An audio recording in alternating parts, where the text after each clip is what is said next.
Hey, good morning. What's poppin'? It's your boy Jay the Comedian. How are you doing today? Oh, how am I doing? I feel great. Yeah, I'm in a good mood today. Anyway, today, I would like to talk to you guys about a comment I got yesterday requesting that I do a video about worldly people and what Jehovah Witnesses think about worldly people. Oh, I would love to make a video about that because it's hilarious. You're not Scanamini? Now, first, what is a worldly person? Well, a worldly person is simply anybody who's not a Jehovah Witness or inside of a Kingdom Hall. Because this is the thing. If you're inside of a Kingdom Hall for any reason, you're a lost sheep. So, technically, you're not worldly. And that's the thing. Either you're worldly, you're a Jehovah Witness, or you're thinking about becoming a Jehovah Witness, so that makes you a lost sheep. Now, what's the point of saying that? Well, the Jehovah Witnesses think worldly people are disgusting individuals who are worthy of being destroyed for not listening to them. That's literally what Jehovah Witnesses think. I'm not making that up. They give examples like worldly people are dirty. They're dirty, dirty people. And you're clean because you're a Jehovah Witness. You can't take something clean, put it with something dirty, and expect the dirty thing to get clean. No, the clean thing will only get dirty. So don't hang with those dirty worldly people. And once again, just for reference, there are over 8 billion worldly people. So God is this perfect entity, has made billions and billions of mistakes. But he got his 8 million perfect people, I guess, even though they're full of sin also. Anyway, the point is worldly people, the Jehovah Witnesses are talking about you behind your back. That's it. You know how you go into a room and there's certain people that you know don't like you, and they all kickle and laugh. But as soon as you get close enough to actually make out what they're saying, they all get quiet. Yeah, that's what Jehovah Witnesses are doing. They'll never tell you to your face the stuff they're saying behind closed doors. But understand, they are saying things about you behind closed doors. But when they're at your door, oh, hi, we're just your neighbors. And we come to share some good news and scriptures with you. Would you like to take a moment and listen? You wouldn't? Oh, right. Well, you have a good day because you're going to die. You know what I'm saying? That's what they're saying. It's over for you. I tried, but you didn't listen to me. So now, boom, you're doomed. First off, that's kind of funny all in itself. How can you expect to be held accountable and guilty and worthy of death for not listening to some people who seem kind of crazy at your door? You know what I'm saying? First off, anybody comes to my door happy on a Saturday morning, I immediately don't trust them. Unless they're getting paid to be there. But I've seen people come to my house on a Saturday morning that was actually paid to be there and they weren't happy. Those are the people I trust. Like one day our refrigerator broke and the guy came over. He could only schedule him for Saturday. He came over Saturday morning. He was like, hey, sir, how you doing? He's like, show me the refrigerator. I'm like, yes, that's the attitude I can trust. Because anybody else that happy that early on a Saturday, I ain't going with it. You open up the door, you pissed off yourself. What the hell is that knocking on my door? And you open the door, hello there. It's just one of your neighbors. We just want to share a nice scripture with you if you're okay with that. No, I don't trust you. You're too happy. And either way it go. Let's say, for instance, I had the cure to death, right? I had the cure to death. Let's say I actually literally had the cure to death. And I was going from door to door trying to give people the cure to death. I'm like, hi there. My name's Jay. I have this syringe here and it's full of the cure for death. All I gotta do is stick you with it and you'll be fine. So if you could pull up the couch, I'd like to stab you with this syringe with the cure. Would you like that? I suspect 99.9 people in the world to have the common sense to not do that. Even if I did have a legit cure, that's not the way you go about giving it to people. Because people are intelligent enough to be like, hell no, I'm straight. I don't want to do that. But the Jehovah Witnesses deem you worthy of death because you will not listen to the crazy stuff they say. Well, why don't you just come over to our religion? And not to mention, they're not going to tell you a bunch of things. I'm going to keep that 100 with you. Well, what if you needed blood, somebody's going to perish right in front of you. Would you let them die? It's going to be a hard time, but they're going to eventually come around and say, yeah, we'll let them die. Because you see, that's not a question they're expecting to get while they're at the door. That's something that they'd rather try to hide from you and keep from you until you're indoctrinated enough to understand that dying like that is okay. But that comes further along in your indoctrination process. It's not going to be something you get the first day at the door. Oh, that comes later. You know what else comes later? Listening to any and everything 8 men say in another state, because they're the governing body, That comes later.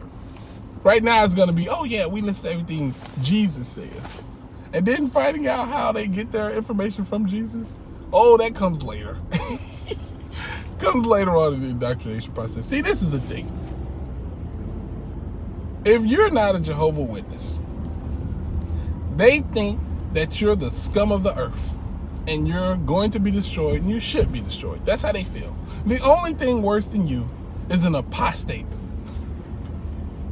Because you see, worldly people have a chance of becoming a Jehovah's Witness. An apostate is somebody who was a Jehovah's Witness, and now there's absolutely no chance of you becoming a Jehovah's Witness now. Because this is the thing. A Jehovah's Witness can become an apostate, but an apostate cannot become a Jehovah's Witness. Simply because the way you become an apostate is simple. You literally just have to say negative things about the organization, and boom, you're an apostate. Because you see, this is the thing. If you're sitting at home and you're like, oh, hell no! They letting people do that to kids? Hell no, I'm not okay with that. And I'm going to tell other people about it. I'm going to warn other people about it. Boom, you're an apostate. Now, to become a Jehovah's Witness after that, that simply means that you're like, you know what, I've thought about it. And I'm actually okay with people doing stuff to kids and then hiding them from their due justice. I'm okay with it. Instead of hell no, it's all hell yeah. Austin 3:16. Stone Cold Austin 3:16. Oh, hell yeah. See, no. You can't do that. That's not the way things work. Once you find out bad information, unless that bad information is a lie, then, you're going to make up your decision. The decision's going to be a good decision based off the information you have, as long as that information is the truth. This is the thing. I don't even think you can be an apostate according to what the Jehovah's Witnesses call an apostate, because they say an apostate is a dirty, disease-minded individual whose only goal is to get people away from Jehovah's Witnesses. Like, take them away from Jehovah. That's their only goal. See, this is the thing, though. As long as you tell the truth, I don't see how they could say you're an apostate, I don't get it. And not only that, if they were to say that you're wrong for telling the truth, then at no point can they say that the truth is something that's good. If the truth can't be bad and good at the same time. If they say, Jay, you're an apostate, I'm like, oh, really? I must have lied about something then. What did I lie about? Don't matter. We're not going to listen to you no more. Because, see, this is the thing. The Jehovah's Witnesses know what they're doing. The Jehovah's Witnesses know exactly what they're doing. The Jehovah's Witness leadership, let me put that. The rank and file, they have no clue. But the leadership, they know exactly what they're doing. They predicted apostates. They know what it would happen. They came up with the language and stuff, Apostates, that's not even the real definition that they give their people. Because first off, this is how it goes. If you're in charge of a dirty, messed up, evil cult, you have to believe that one day some people will be able to wake up from it. And once those people wake up from it, the first thing they're going to do is want to tell other people about it and try to save as many people as they can, because that's kind of how humans are. We love each other sometimes. So what do? Well, since we know people are going to wake up, we also know that they're going to be mad that we've wasted their time and we've taken so much from them. So boom, we're going to say that they'll be angry, because yeah, they'll be angry.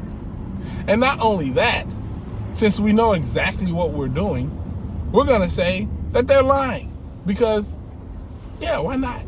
As long as we can say that they're lying and let people know that they're lying before they actually get to hear the things that they say, then we can get them to ignore the things that they say, which is the goal.